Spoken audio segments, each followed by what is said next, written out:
لیکن وہ مسئلہ ایسا ہے کہ اس کو ضرورت کے وقت استعمال کرنا ہے، علم میں ہونا ضروری ہے۔ دین کی ایک بات کو جاننا کتنے رکعت کا ثواب ہے؟ 100 رکعت نماز نفل مقبولہ کا ثواب ہے، دین کی ایک بات جاننے کا، ٹھیک ہے۔ بسم اللہ الرحمن الرحیم، نحمدہ ونصلی ونسلم علی رسولہ الکریم۔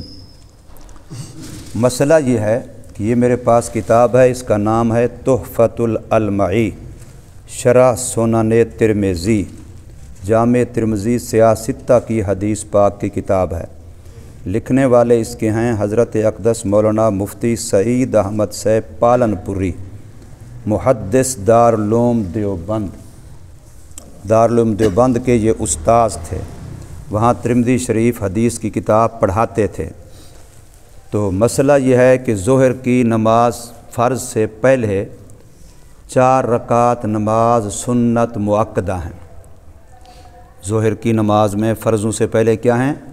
4 رکعت نماز سنت مؤکدہ ہیں، اور 4 ہی پڑھنی چاہیے، اور ایک ہی سلام سے پڑھنی چاہیے کہ آخر میں ایک ہی دفعہ جا کے سلام پھیرا جائے۔ یہ اصل سنت یہی ہے، رکعتیں بھی کتنی پڑھی جائیں؟ 4 پڑھی جائیں، اور پڑھی بھی ایک سلام سے جائیں۔ اصل مسئلہ اصل سنت یہی ہے، لیکن اگر ان کو 2 سلاموں سے پڑھا جائے، 2 رکعتیں سنت پڑھ کے سلام پھیر دیا، پھر 2 رکعت نماز سنت پڑھ کے سلام پھیر دیا، تو یہ طریقہ بھی موجود ہے، حدیث پاک کے اندر بھی موجود ہے، اور چاروں اماموں میں سے بھی کچھ امام اسی کے قائل ہیں کہ 4 رکعتیں پڑھی جائیں اور درمیان میں سلام بھی پھیرا جائے۔ ہمارے جو بڑے بڑے 4 امام ہیں اہل السنت والجماعت کے، ان میں سے ایک امام کے نزدیک یہی طریقہ اولیٰ ہے، لیکن ہمارے نزدیک کون سا طریقہ اولیٰ ہے؟ ایک سلام سے، کہ آخر میں سلام ایک ہی پھیرا جائے۔ اچھا، ایک اور مسئلہ یہاں لکھا ہے، اس کا حوالہ بھی دیا ہے، اور لکھنے والا میں نے کہا کوئی عام بندہ نہیں ہے، مفتی سعید احمد پالن پوری، محدث دارالعلوم دیوبند، کہ اگر بندے کے پاس وقت تنگ ہے، آیا ہے بندہ دیکھتا ہے جماعت کھڑی ہونے سے 3 منٹ رہ گئے، 2 منٹ رہ گئے، اب اتنے میں 4 رکعتیں پڑھ نہیں سکتا، اتنے میں 4 رکعتیں پڑھ نہیں سکتا، لیکن 2 رکعتیں پڑھ سکتا ہوں، 4 رکعتیں نہیں پڑھ سکتا لیکن 2 رکعتیں پڑھ سکتا ہوں، تو وہ تنگی وقت کی وجہ سے اگر صرف 2 رکعتیں سنت کی پڑھ لے تب بھی اس کے لیے گنجائش ہے، جائز ہے، درست ہے۔ مجبوراً تنگی وقت کے عادت نہ بنا لے، پھر وہ بعد میں بے شک ان سنتوں کو فرضوں کے بعد نہ بھی پڑھے تو اس کی وہ 2 جو ہیں وہ کفایت کر جائیں گی۔ بعض حدیثوں میں 2 کا بھی رسول اللہ صلی اللہ علیہ وسلم کا عمل مبارک ثابت ہے۔ یہ دیکھو اس کتاب کا صفحہ نمبر 273 ہے، باب ما جاء فی الاربع قبل الظہر، ظہر سے پہلے 4 رکعت سنت مؤکدہ کا بیان۔ یہاں لکھا ہے علامہ ابن جریر طبری رحمۃ اللہ فرماتے ہیں، حضرت صلی اللہ علیہ وسلم نے اکثر ظہر سے پہلے 4 رکعتیں پڑھی ہیں، اور کبھی 2 رکعتیں بھی پڑھی ہیں، اور کبھی 2 رکعتیں بھی پڑھی ہیں۔ علامہ کشمیری رحمہ اللہ تعالی، جو ہمارے بہت بڑے محدث گزرے ہیں، علامہ کشمیری رحمہ اللہ تعالی، وہ بھی دارالعلوم دیوبند میں شیخ الحدیث رہے ہیں اور بہت بڑے پائے کے عالم ہیں، ان کے برابر کا عالم ان کے زمانے میں شاید کوئی بھی نہیں تھا۔ علامہ کشمیری قدس سرہ نے اس کو معتدل قول قرار دیا ہے، کس کو؟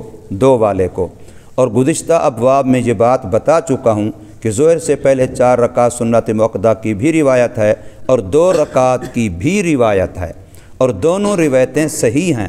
4 کامل سنت ہیں اور 2 بھی سنت ہیں، 4 کامل سنت ہیں اور 2 بھی سنت ہیں، لہٰذا ظہر سے پہلے 4 رکعتیں پڑھنی چاہیے، اور اگر وقت میں تنگی ہو یا موقع نہ ہو تو 2 پڑھنا بھی درست ہے، پھر 2 پڑھنا بھی درست ہے، اور جب 4 پڑھے تو 1 سلام سے پڑھے، یہی نبی پاک صلی اللہ علیہ وسلم کی اصل سنت ہے، اور 2 سلام سے پڑھے تو بھی سنت پر عمل ہو جائے گا، اس میں زیادہ جھگڑنا نہیں چاہیے، یعنی ان مسئلوں میں زیادہ اختلاف اور آپس میں کوئی فتوے بازی نہیں کرنی چاہیے۔